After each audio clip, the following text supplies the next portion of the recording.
The Florida RV Supershow just wrapped, and we're breaking down our top 3 trends this year.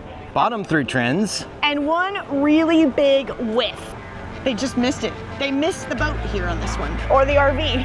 One of the two. Whee! Oh, now I'm on this side of the camera. Welcome to the Wandering RV Show, your source for our stories, Our screw-ups. and our successes living the full-time RV life. I'm your host, Kara, the Wandering RV Babe, and this is my driver, Ryan. Howdy! Howdy. Yeah, we are from Texas, so you know, like you gotta get the representation in there. The original always was the howdy, but then there was the bienvenidos, or I don't even know. I can't speak any of those languages. I have to look them up and listen to them every single time before the old show. Welcome back. Welcome back. We are at the Florida RV Supershow. We're actually here. We've been here all week. This is our last day of the show, even though it does go on one more day. But man, we've been here all week. I am tired, and tomorrow is the last day. It's also the best day sometimes to get really good deals, but I'm telling you, everybody's going to be cranky. I'm definitely going to be cranky tomorrow. As if she wasn't already. Well, okay, maybe a smidge, But we saw a lot of really awesome new things coming out for 2025 in the world of RVs, and we're going to break down our top 3 trends, the bottom 3 trends that we saw, and one really, really big whiff that the manufacturers need to make a trend for 2025 and totally miss the boat doing it, or miss the RV doing it. We're talking to you.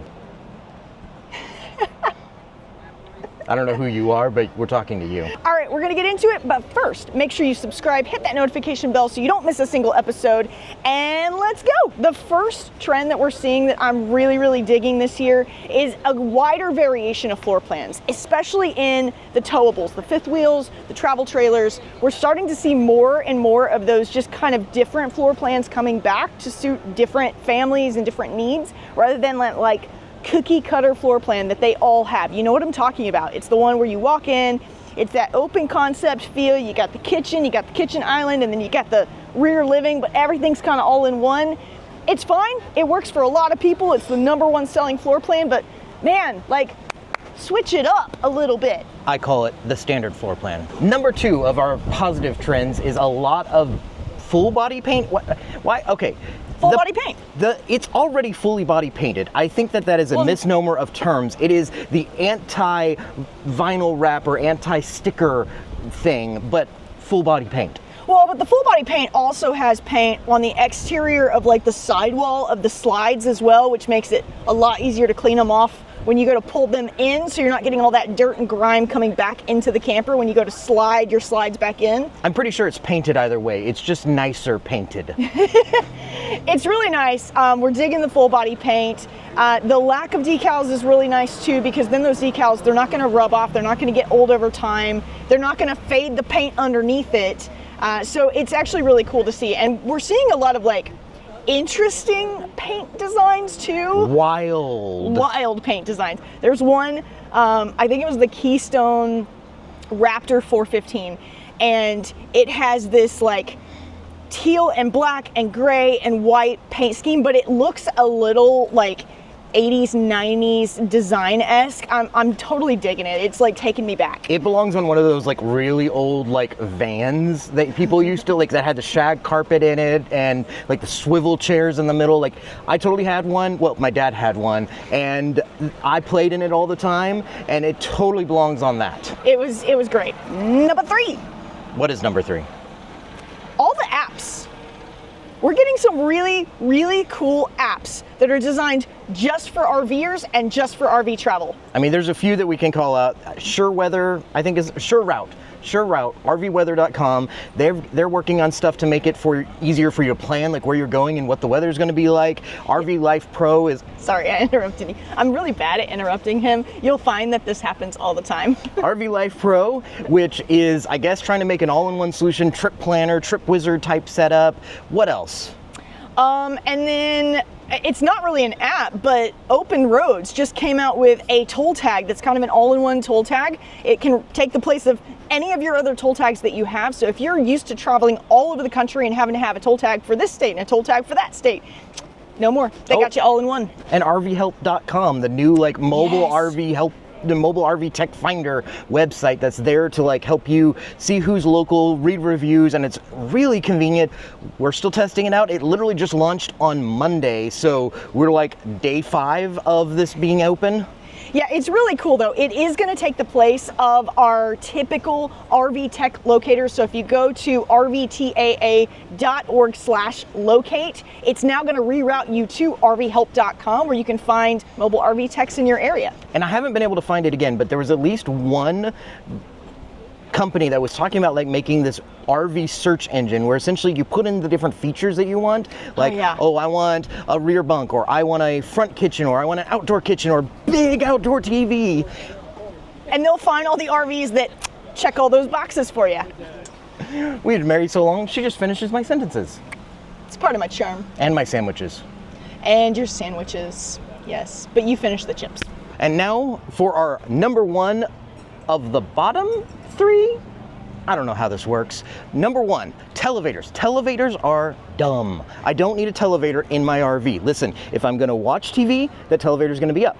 If I want the window, the televator's gonna be down.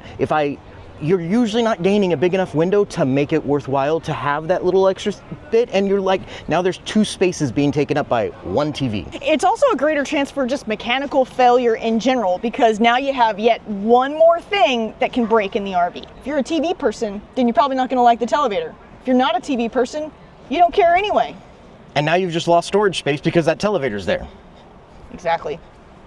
Boo to the televators. Number next, Gumby bedside tables. So we're coming at this, keep in mind, as fifth wheelers from a fifth wheeler perspective. So that's the majority of the RVs that we looked at.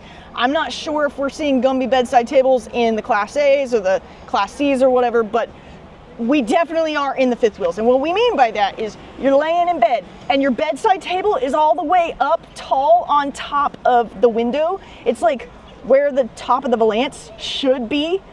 You can't even reach up there. So if you have to get your phone in the middle of the night, if you bring a glass of water or something like that to bed with you. Or a glass of something else. Glass of apple juice, and you want to take a sip in the middle of the night, you literally have to sit up to get to that. I'm like 99% sure that the reason they're doing this is they're trying to put in more king-size beds without increasing the length of the RV. But here's the thing, if you want a king-size bed, it's only gonna be a foot of extra space to have a nice bedside table. Although some people are putting them kind of in the front, so you still can do it and get it out of the way. Yeah.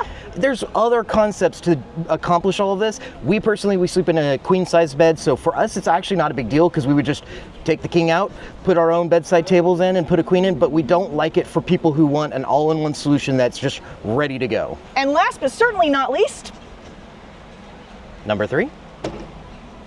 Yeah, the last trend we don't like. Off you go. It's the gap between the high-end luxury fifth wheels. Like this, again, fifth wheels mostly, but I think it might apply to travel trailers as well.